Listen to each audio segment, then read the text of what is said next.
Good morning to everybody. The presentation of today, the next session, we will speak about the European Innovation Council, that is a work program inside Horizon Europe, and we will present three of the beneficiaries of our funding scheme.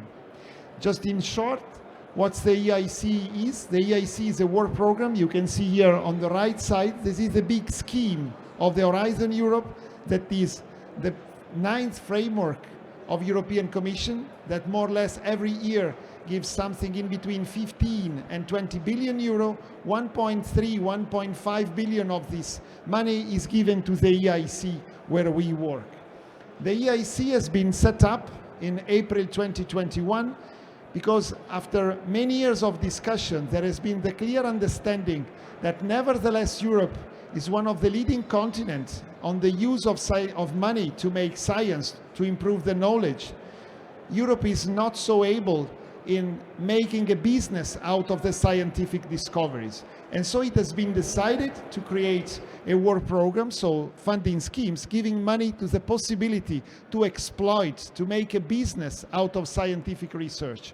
And so the EIC is a funding schemes. Now I will show you the three funding schemes, but the concept of the EIC is that it is not funding all the kind of innovation, but it is funding what is called deep tech, where deep tech does not exist a crystal clear definition, but normally what we refer to when speaking about deep tech, it's referred to the fact that deep tech is scientific innovation. So it has to have the typical characteristics of the basic on the science. And this is what you will hear from the three speakers that will follow me and will speak about their technology. Behind their technologies, there are scientific discoveries. And so normally deep tech, it is hardware oriented with the software embedded.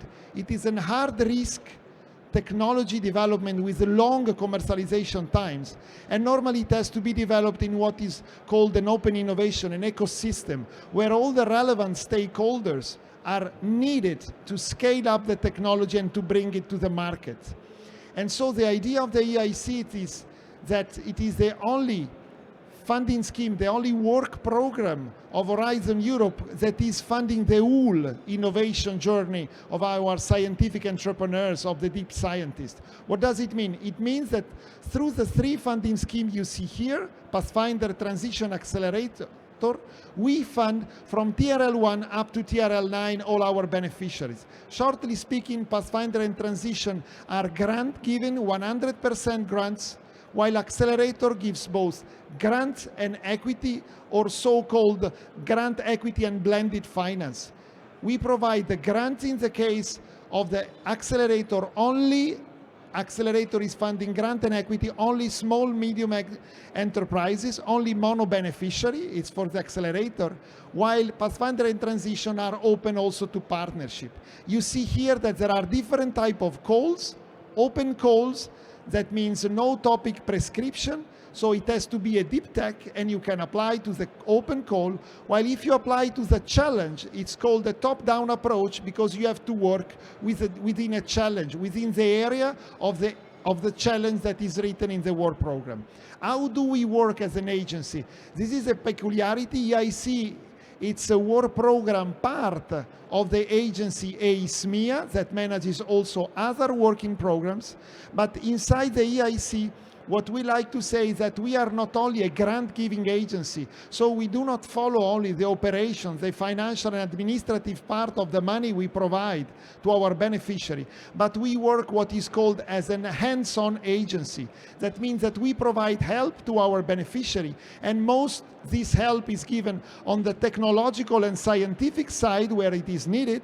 We connect them with, let me say, experts. And here you can see that this kind of services on the technological and scientific topic, on the regulatory topic, on the certification and standardization, as well as how to make a business, so eventually to look for private fundraising, for other public, or for other stakeholders or business development. We do this in two ways. We provide this kind of services. One is through external help, And here you see on the right side, it's the so-called business acceleration services that we provide to our beneficiary.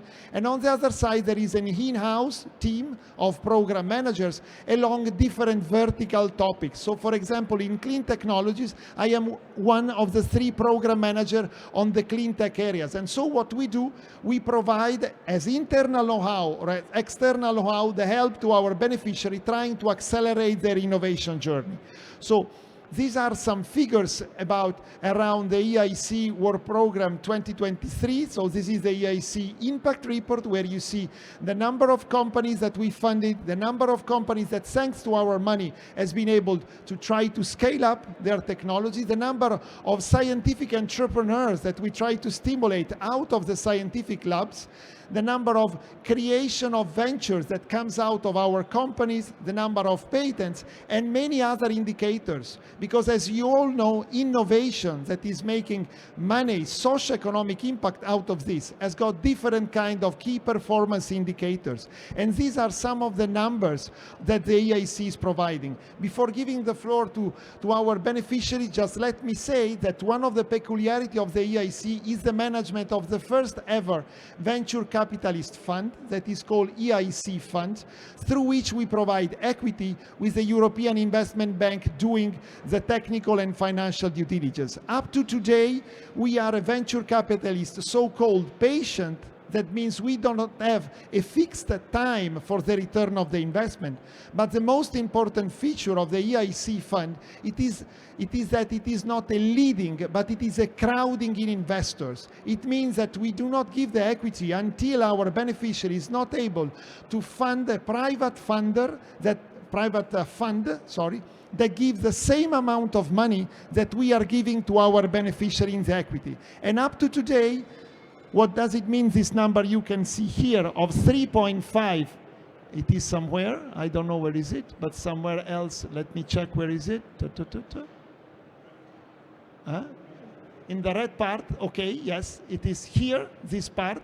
You see leverage effect of 3.5 euro. It means that our company, on average, if we provide them an equity of 1 euro, they are actually able to fundraise from private investors 3.5 euros. So nowadays, this is one of the relevant numbers to show that our EIC fund is, let me say, a well-recognized investors.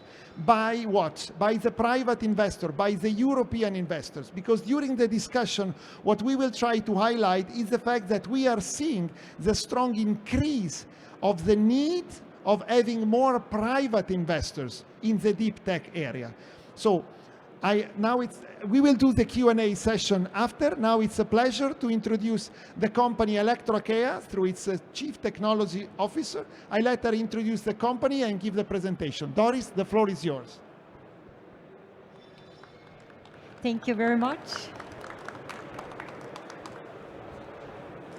So thanks very much for the introduction, but also for, is it coming up, I assume? Yeah, here it is.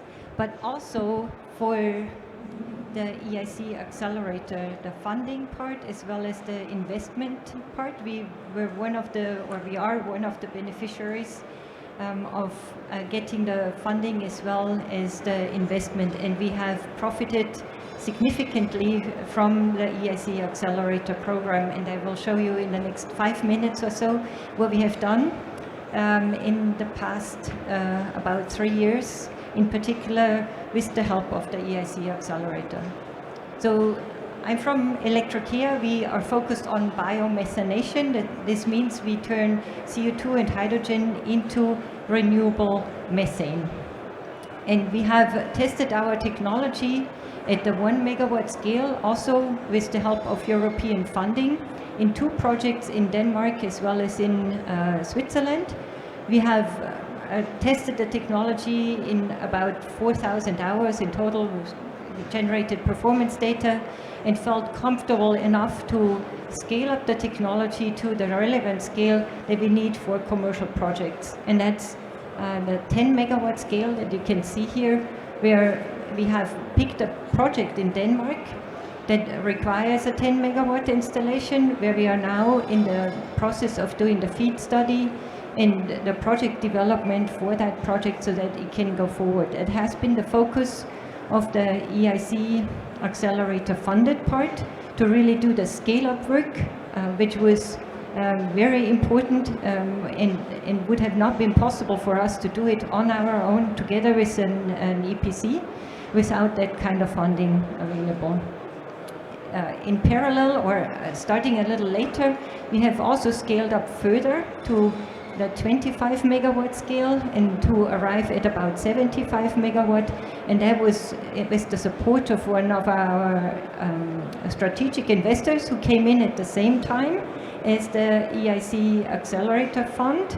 And it was a really nice coincidence that we found at the same time both of those investors, and we could go forward with a quite significant funding round that allowed us to scale to both of those sizes and to really have now a commercial design available so that we can bring the technology to the market.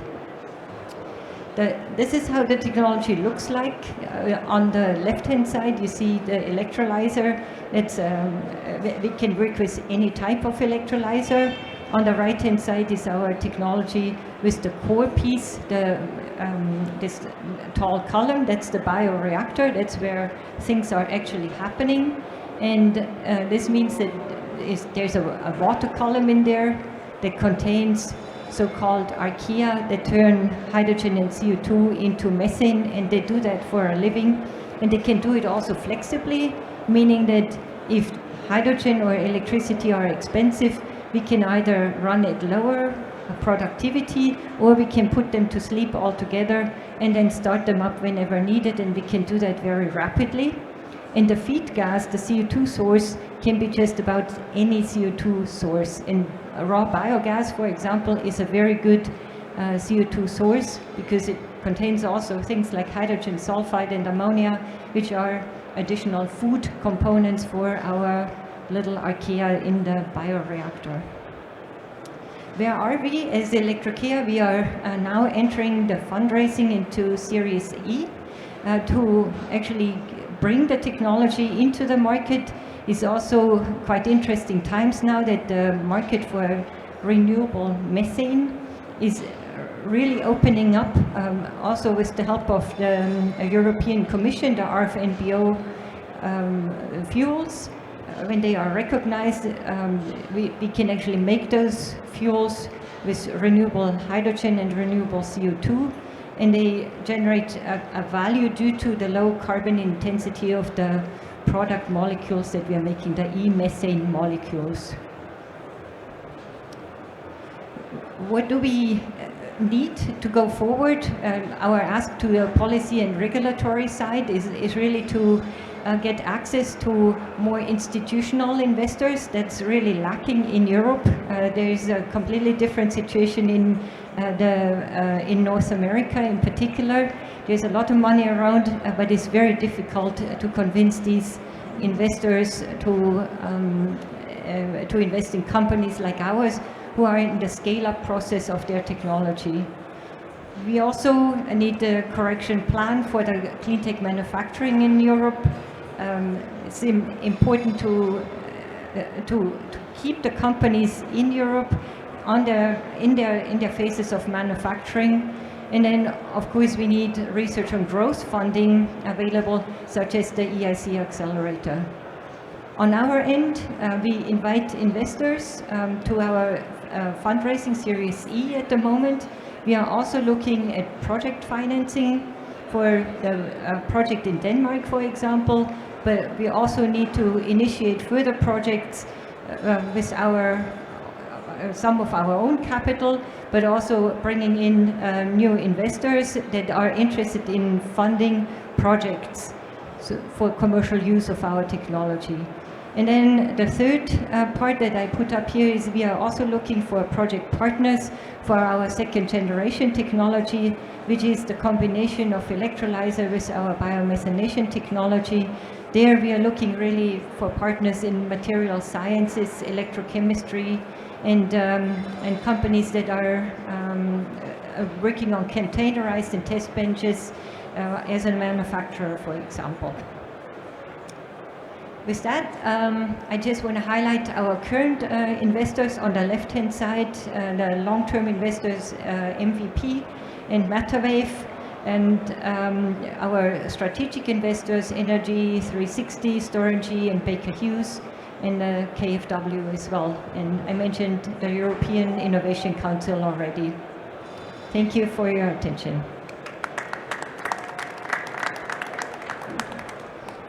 Thank you very much, Doris, for your presentation. Now we give the floor to Philippe from Ineratech. And as you have listened from Doris, now I think also Philippe will tell us the 3 points that are always relevant in the deep tech is also the technology and the science behind it, as we said before, the regulatory part and the partnership with whom you are working. These are 3 areas where also now we will see with the other 2 speakers where how much is the effort that each startup, each small medium enterprise is working in the deep tech needs to work and to develop these kind of things. The floor is yours, Philippe.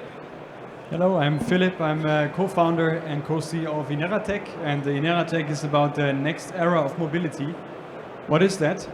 We decarbonize hard-to-abate sectors. It's actually a very complicated word, but the sectors are very easy. It's aviation. So you will need some kerosene for quite some while because the kerosene is necessary to fly long-haul flights. The second is shipping. You will need diesel for ships and vessels for quite some time because the energy density which is required is very high. And the third industry is heavy-duty transportation. So what do we do in order to decarbonize those sectors? The solution is relatively easy, or it looks relatively easy. We produce e-fuels, and e-fuels are made from electricity, green hydrogen and carbon dioxide. And basically you combine those molecules and you produce gasoline, diesel, jet fuel and the waxes. It looked rather easy, now a little bit more complex. How do you actually do that? You take renewable electricity, you split water into hydrogen and oxygen. Hydrogen is then combined with carbon dioxide from any source, be it biogenic, from biogas or even cement plants, and then have a chemical reaction in a chemical plant and provide those green fuels to the different industries, but also the waxes to the chemical industry. The business model is very straightforward. We either sell the technology, so actually we are a tech company, we own the tech and we sell the tech, or we produce the e-fuels ourselves. So we invest money into our own plants, we build them, we own them, we operate them, and we supply the fuels to our different customers from different industries. What's important about Ineratech is the approach of scalability. So sustainability only is true if you're at scale. Nobody cares about small solutions, you need to be big. And that's how we approach it. In the chemical industry, you normally go for a classical scale-up, which means the bigger the plant, the cheaper the product you produce. This is a law, and it's also true for us. So we increase the capacity of each module. The second point of the strategy is to have a modular approach, meaning that we do not just scale by the size of one unit, but also we multiply the units. And that made us very fast in the past, and it will make us very fast in the future. We built around 15 of those plants in the sub 1 megawatt scale and megawatt scale. We're currently building a 10 megawatt plant, which is the largest. So 1 megawatt is actually already the largest plant in the world. But we are beating our own record now with the 10 megawatt plant in Frankfurt. And we are already in the engineering phase for a 100 megawatt plant. So to look at that and the whole system, what was the role of the EIC and also the accelerator program in our case? So we were funded back in 2021 under the EIC accelerator program. We got a grant of 2.5 million euros. And actually, I just heard it's a multiplier by 3.5. So like in our case, we now raised the financing round of 129 million US dollars. So it's a multiplier of 40, 50. You're right, it was pretty very successful program. And what was our objective in this program? Why did we apply? I wrote down the main 3 topics.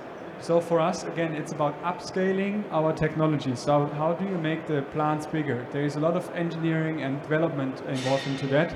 So we had the EIC support us on that. The second point is I talked about modularity and scaling up the module as multiplying the modules.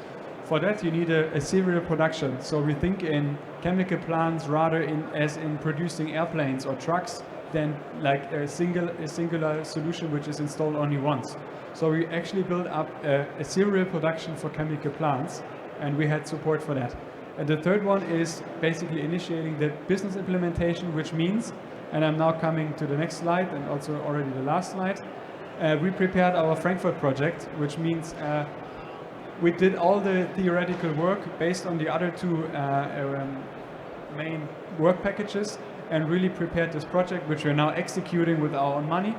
We invest about 40 million euros into this plant. It's you don't see it now, but when you might leave this evening from Frankfurt Airport, from the starting west like runway, look to the right, look at the chimneys, that's where the plant is, and feel free to visit it.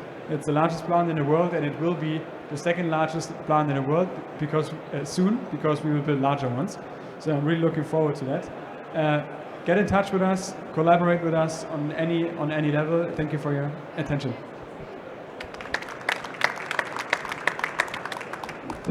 Thank you very much, Philip. We have seen also other two aspects that are crucial. The first one is the scalability or the modularity, as Ineratech has been able to show us. And for sure, what is needed is the money. The money is one, obviously, of the obvious things of the deep technologies, but this is something that is relevant to look in the new, let me say, collaboration between the public and the private funding. The examples that we have seen now with Ineratech and with Electrocare are always this double funding. They have been able to fundraise from public, but then also to doubling even more the money getting from the private. Now it's a pleasure to have the third speaker, Julia, from the company Revirion, and she will show us another deep technologies where EIC decided to invest. The floor is yours, Julia. Thank you, Francesco. Making carbon negative power generation possible at scale today. And today, I think that's the key word. So that's our mission at Revirion, and we say we have the technology already in place today. We call it the power plant of the future, or like the future. Others would also say it's the game changer. And what is the game changer? We stand out with our power plant with 80% efficiency in the electricity part. So this means like we double the efficiency of state-of-the-art power plants, as you maybe know from the biogas sector. What does this mean? If you would have biogas utilize or generate power, you get twice as much power out of your biogas using our power plant. On the same time, we do like a carbon capture. We separate CO2 and can call our power plant a CO2 negative solution. On the other side, the third part, I think, which is really the game changer, is that we have a power plant which is fully reversible. This means like we can switch within 1 minute, either between gas to power or power to gas. So we are not depending like on each of this market, but we can depend where the prices are low and then decide what we do. And I think the next part, as you see, we built like a containerized solution. So that's a plug and play solution. We try to put it in a small scale, and this is our product. So we say like, we have the solution in place already today. And what this means, we have last year built and deployed our first full-scale pilot project at a biogas plant in Germany. Where are we today as a company? And maybe that's a bit different to the other companies, rather in the early stage. We were founded 2022.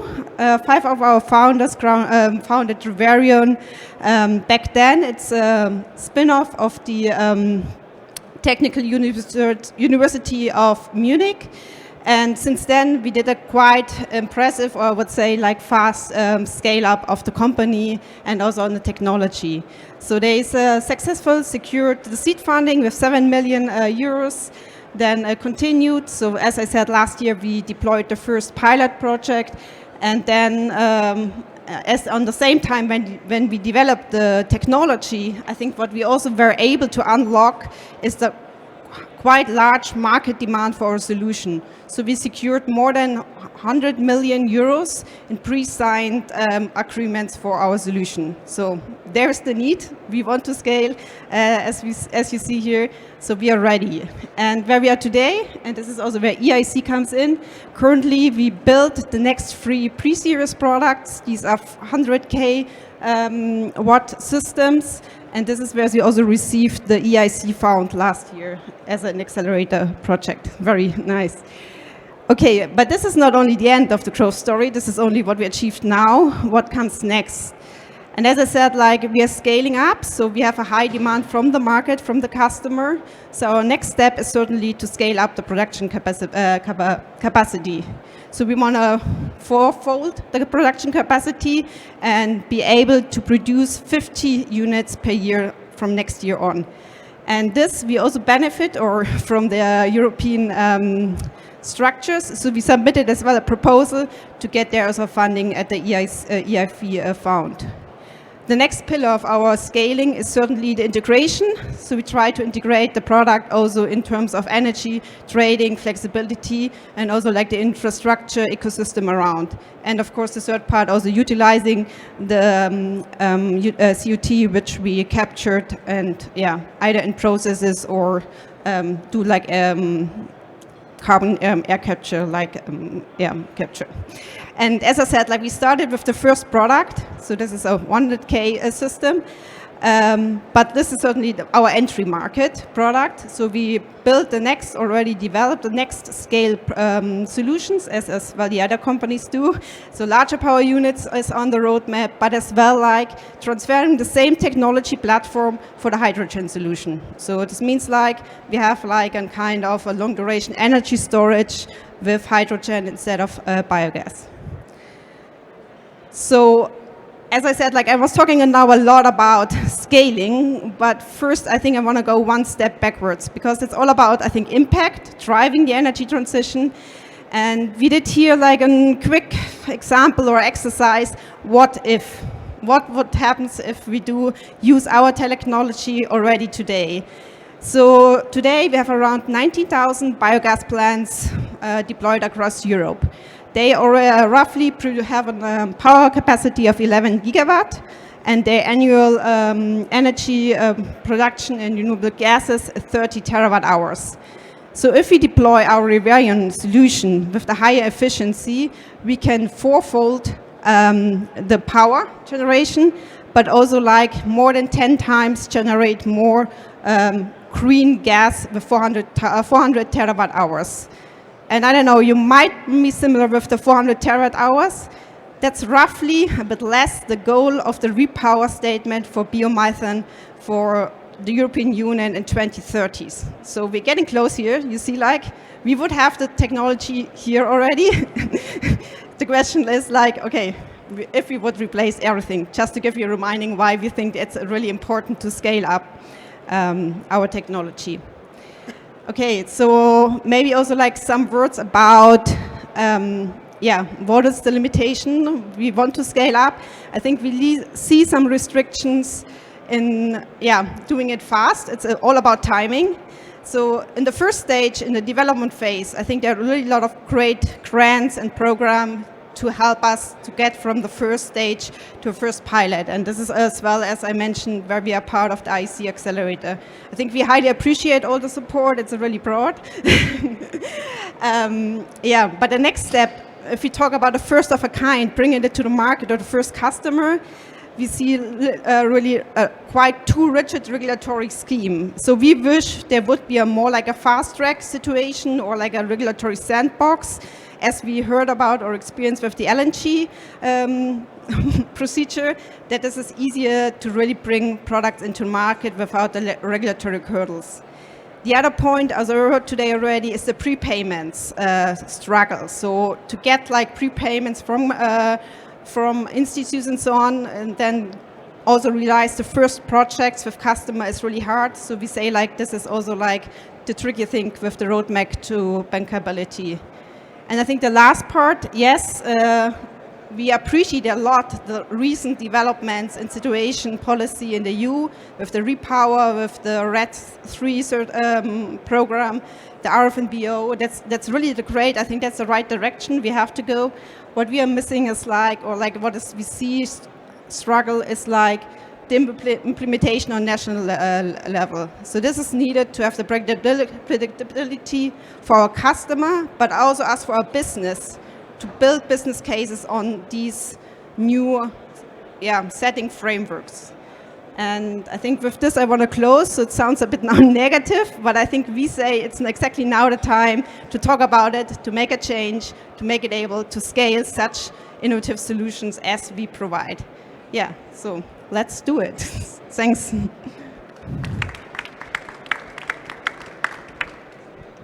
Thank you. I don't know if there are questions from the audience. There are questions, it's more than appreciated. I see no raised hands, so I start with some questions. The first one is in order of appearance to Doris. So Doris, if you have to describe to the people, maybe there are some young scientists here, just, I mean, which have been your greatest, or let me say, things that you overcome with your companies from the scientific point of view, and which are the challenges that you see in front of you, the biggest, let me say, something that you were able to convert a challenge into an opportunity that became true, and which are the challenges that you still have to overcome?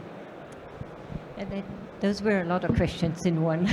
So I will try to go through them. I think one of the biggest successes that we've seen from the science side, where a lot of young scientists were also involved, was how we actually scaled up from the laboratory to our first industrial scale pilot plant.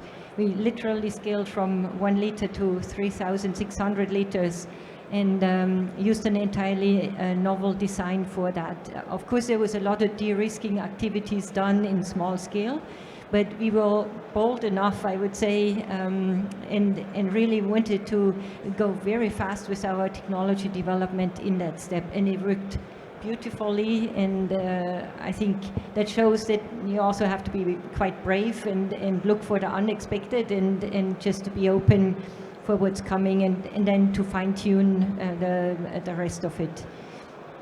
What's still challenging is less so on the technology side, I would say, is now to bring the technology into the market. As Julia said, we are ready to bring the technology to the market, and there is a lot of interest out there. The market is opening up, as I said before, but it's still quite a challenge to bring all the bits and pieces together. You have the renewable electricity, you have electrolyzer technology, our technology, you have the gas injection. You have to bring it all together as one business unit. And I think that's where the biggest challenge is, to demonstrate that now a couple of times in the market, so that it will be recognized as something that is a solution that everyone can use, basically, as long as you have hydrogen and CO2 available, and you want to either store energy, or you want to utilize your CO2, or you want to make renewable methane. Either of those can be a driver for the technology. Thank you very much, Doris. Philip, on your side, I mean, you have been able, within Aerotech, to fundraise a huge amount of money. Which has been the main characteristics that allowed you to do this? And the second question is, has the policy been an enabler in your fundraising, or the policy is not linked to any, it has got any, let me say, good results on your capability to fundraise? Very tough questions.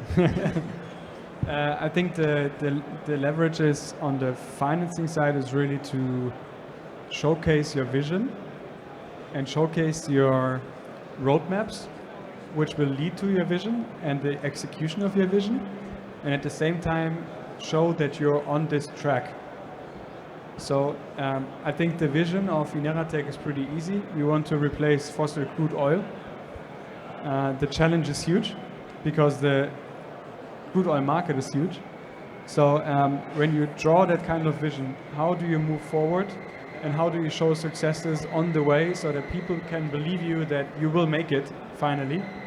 And if it's like a tangible, and also if it's a viable pathway, which people believe you, then people will invest into you, because at some point the money will come back due to the success of the company. Legislation, we are as a company very independent from any kind of politics. Having that said, I mean with that we try to take our own decisions really on how do we want to make business, what are our values, and what do we think is right. And I think if you look too much, you have to look. We also have a person who is in charge of looking at all the regulations, explaining it to the management, and really translating it into things we have to do. So we also have that. But the philosophy is really that you try to be independent from that, because legislation changes and you cannot build a business based on the current legislation. So we're really trying to do the right things and try to identify the markets where our way of doing it is eligible. That's maybe the answer. Yeah. Thank you very much, Philip. Julia, on your side, you showed that your customer and partner are the biogas plants, the biogas owner, and in the supply chain as well as the value chain, so the component suppliers, your stakeholders, and your customers. In this big ecosystem, how do you manage to connect with everybody, and do you feel that this is something that is in a way crucial, or do you think that there is a specific stakeholder with whom you want to connect better than the other ones? It's of course very important to connect everyone. Is there one more important? I don't know. I think we always certainly be customer centric. So I think what the customer need and where he is today. But certainly, since we are building a new technology solution, so we are also strongly depending on the supply chain. So there's some critical components where I think we have to be very good in partnering, building up our network, because there's still some limitation in capacity or volumes already available nowadays, also to scale up. They scale with us. I think the entire economy scale. So I think the supply chain is certainly very crucial. We see also, as you mentioned, the regulatory part. I think we don't want to be driven by regulatory, as Philip said, but I think we have to account for it because it can be changing quite a lot the business case for us, but also for the customer. Thank you very much. Doris, coming back, I don't know, there are questions from the audience?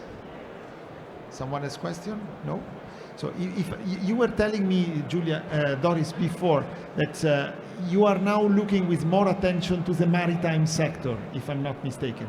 And in this case, where do you see the most difficult part to connect with a sector that is quite a traditional one, such as the maritime? Are they understanding, let me say, in brackets, the CO2 footprint, or are, in your opinion, only looking at the money side, and so they are taking the advantage of becoming greener because they are obliged? Or do you feel that there is a mentality that is increasing also in such a traditional sector such as the maritime one? Well, I think what I'm seeing as a direct effect is they are forced to think green now. I think everyone is trying to have transport as cheap as possible, and if the fossil fuels are the cheapest, that's what will be used, because we are also sensitive to price increase when we are buying goods that are being transported. So I think that's always been the driver. But now that they are expecting over the next couple of years a very aggressive increase of sin fees if they are not turning over to renewable fuels, that helps a lot. So I think, but that's needed. And it's also needed that the consumers at the end are accepting that the transport will be made more green, and that actually costs something. So the effect, to me, from what I'm seeing, is more related to the financial part to it, and not a voluntary one. We've seen some companies that were already thinking about greening their transport before the regulatory side stepped in, but it didn't really open up any routes to business. But now everyone is looking at supply chain for long-term access to renewable fuels. Thank you, Doris.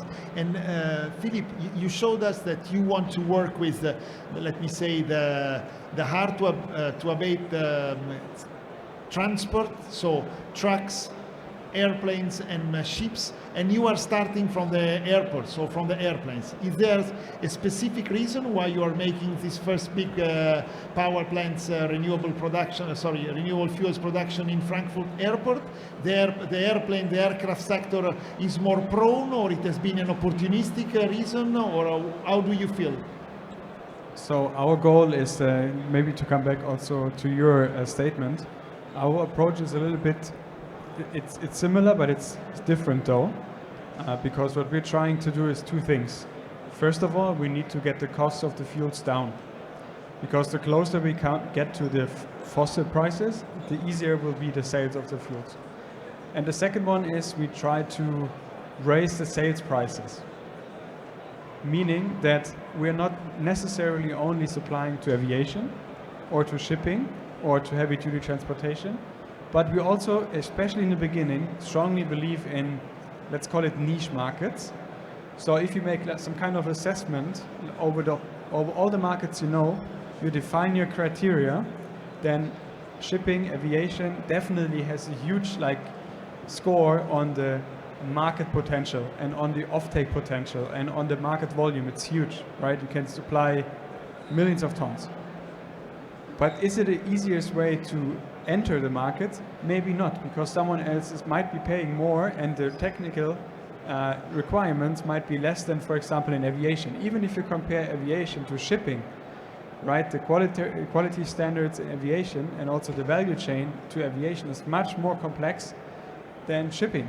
So you really have to rate your markets and to try to find your entry markets. It doesn't mean that you will only supply the niche, that's wrong, but you have to find your pathway, and you cannot just go for your end vision directly. And you know, airline companies have a super strong leverage on the prices because they're so big. So coming to them and negotiating as a small firm might be very tough. Whereas with smaller partners, it might be more like a partnership. So you might, both might benefit from it. So I think that's the strategy we have, and that's also how I would answer the question on the aviation and shipping. We're really trying to make it possible, not just by legislation or by any kind of bonus we get, but an actual business case. Thank you very much. And Julia, I think what your customers will be somehow, or your partners with the biogas owners. And also in this case, as Philip said, do you feel that you can consider them as a niche market? So you feel that your first customer will be the owner of only one biogas plant, or do you feel that it will be easier for your company to partner with someone that owns more than one biogas plant? Yes, certainly the second part. I think it would be easier to have the partnership who want to trust and say okay, we have a pipeline, a project pipeline with, 6, 7 or even more plants we want to decarbonize and use your solution. But I think I want to come back to Philip. What Philip said is I think we have the same, we're talking now about biogas and Riverian, as you got maybe also the impression that this is our only market. But actually the founders, when they started to think what could we do with this technology we developed at the university, they had in mind to build the power plant of the future.